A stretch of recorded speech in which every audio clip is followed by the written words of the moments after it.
Hello Brian, কেমন আছেন সবাই? আজকে কিন্তু আপনাদের একটা গুরুত্বপূর্ণ বিষয়ে কথা বলবো, যেটা হলো আপনারা অনেকেই কিন্তু বিভিন্ন নিউজ বা বিভিন্ন মিডিয়ায় বা বিভিন্ন পোস্টে দেখতে পাচ্ছেন যে বাংলাদেশ পুলিশে কিন্তু ইএসআইয়ের একটা নিয়োগ নিয়ে অনেকে কিন্তু কথা বলতেছে যে ভবিষ্যতে ইএসআই নিয়োগ হবে কিনা বা ইএসআই অ্যাসিস্ট্যান্ট সাব ইন্সপেক্টর পদে কি নিয়োগ দেওয়া হবে কিনা।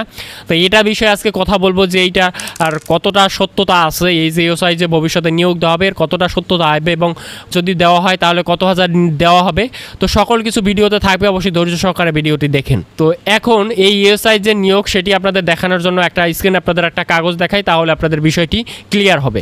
স্ক্রিনে আপনারা একটা দেখতে পাচ্ছেন, এটা কিন্তু স্বরাষ্ট্র মন্ত্রণালয় জননিরাপত্তা বিভাগের পুলিশ 3 শাখা অর্থাৎ জননিরাপত্তা বিভাগের কিন্তু একটা নোটিশ।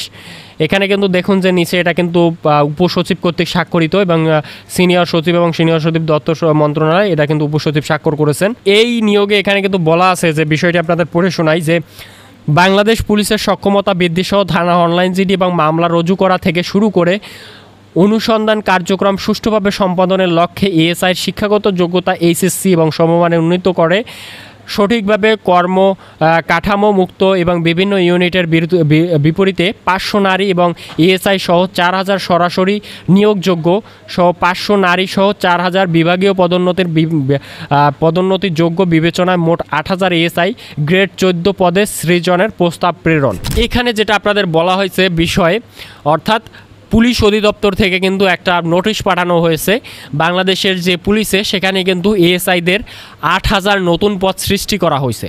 তো যে 8000 যে নতুন পদ সৃষ্টি করা হয়েছে, এই 8000 পদে আপনাদের দুইভাবে আপনাদের যে লোক নেওয়া হবে। একটা হলো ডিপার্টমেন্টালভাবে, অর্থাৎ যারা কনস্টেবল অথবা নায়ক আছেন তারা কিন্তু তাদের যে বিভাগীয় পদোন্নতি পরীক্ষা হয় সেখান থেকে 4000 নেওয়া হবে।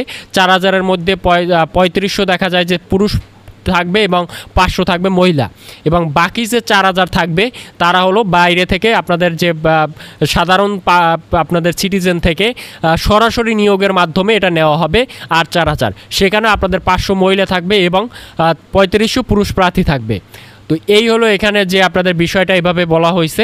তো পরবর্তীতে কি বলা হয়েছে সেটা দেখি। উপযুক্ত সূত্রের প্রেক্ষিতে জানানো হচ্ছে যে পুলিশ অধিদপ্তরের সূত্র স্মারকের পুলিশ সক্ষমতা বৃদ্ধি সহ থানার মামলা রুজু করার ক্ষেত্রে শুরু করে সুষ্ঠু এবং লক্ষ্যে এএসআই এর শিক্ষাগত যোগ্যতা এইচএসসি, অর্থাৎ এখানে আপনারা বুঝতেই পারছেন যে আপনাদের যদি আপনাদের এএসআই নিয়োগ হয় আপনাদের শিক্ষাগত যোগ্যতা কিন্তু আপনারা এইচএসসি পাস করলেই আপনারা আবেদন করতে পারবেন। উন্নীত সাংগঠনিক কাঠামো এবং বিপরীতে 500 নারী এবং এএসআই 4000 সরাসরি নিয়োগে 500 নারী সহ বিভাগীয় পদোন্নতির মাধ্যমে মোট 8000, এবং আপনারা যারা সরাসরি নিয়োগ বা করবেন তাদের কিন্তু গ্রেড হবে বাংলাদেশে 2015 সালের পে স্কেল অনুসারে 2014তম গ্রেডে 10,200 টাকা গ্রেডে আপনারা বেতন পাবেন। তো পদ সৃজনের নিম্নলিখিত 17 তারিখে স্বরাষ্ট্র মন্ত্রণালয়ের সভাপতিত্বে অনুষ্ঠিত সভায় নিম্নশকে 8000 এএসআই পদে সৃজনের প্রস্তাবটি জনপ্রশাসন মন্ত্রণালয় প্রেরণের সিদ্ধান্ত গৃহীত হয়। এরপরে প্রস্তাবিত দেখুন যে এএসআই গ্রেড 14 মঞ্জুরকৃত 18,000 কর্মপদে 18,726 জন, অর্থাৎ এখানে কিন্তু বাংলাদেশ পুলিশে কিন্তু 18,738টি পদ আছে এএসআইয়ের ক্ষেত্রে। এখানে কিন্তু 18,726টি পদ বর্তমানে ফুলফিল আছে, 12টি আছে শূন্য পদ, এবং এখানে কিন্তু আরও 8000 নতুন পদ সৃষ্টি করা হয়েছে, যেখানে এএসআই বাংলাদেশ পুলিশে এএসআইয়ের পদ হবে 26,738টি পদ হবে।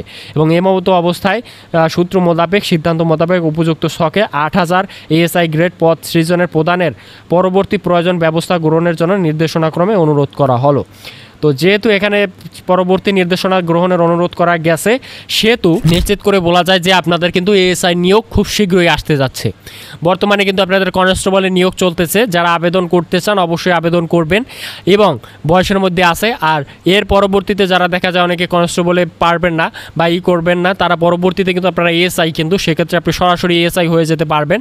তো এএসআই সেটাও কিন্তু আপনাদের ক্ষেত্রে খুবই ভালো একটা সুযোগ এই এএসআইয়ের ক্ষেত্রে।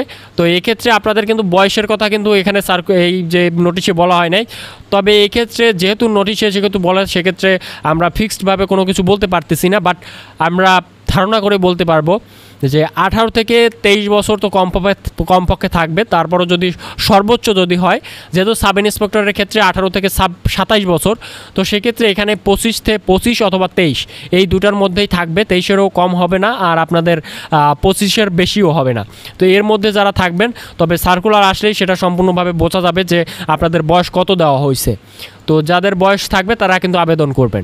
তো বিভিন্ন ডিফেন্স চাকরি রিলেটেড এরকম নতুন নতুন গুরুত্বপূর্ণ ভিডিও নিয়ে আপনাদের সামনে হাজির হই এবং আপনাদের জন্য ভিডিও তৈরি করি, আপনাদেরকে প্রপার ভ্যালু দেওয়ার চেষ্টা করি ভিডিওর মাধ্যমে। তো অবশ্যই আমাদের চ্যানেলটিকে, যদি আপনাদের মনে হয় যে আমাদের কাছ থেকে আমাদের ভিডিও দেখে আপনাদের উপকৃত হচ্ছেন, তাহলে চ্যানেলটিকে সাবস্ক্রাইব করবেন, যাতে করে নতুন আরও ভিডিও আসবে আপনাদের জন্য, যেগুলো আপনাদের জন্য আশা করি আমি অবশ্যই আপনাদের হেল্পফুল ভিডিও তৈরি করব। আর সাবস্ক্রাইবার যখন আপনারা সাবস্ক্রাইবের জন্য ইউটিউব কিন্তু আমাকে টাকা দেয় না, আর আপনাদের সাবস্ক্রাইব করতেও আপনাদের কোনো টাকা পে করতে হয় না। তো সাবস্ক্রাইব করলে হয় আমাদের চ্যানেলটা বড় হয় এবং আমরা ভিডিও তৈরি করার জন্য আরও মোটিভেশন পাই।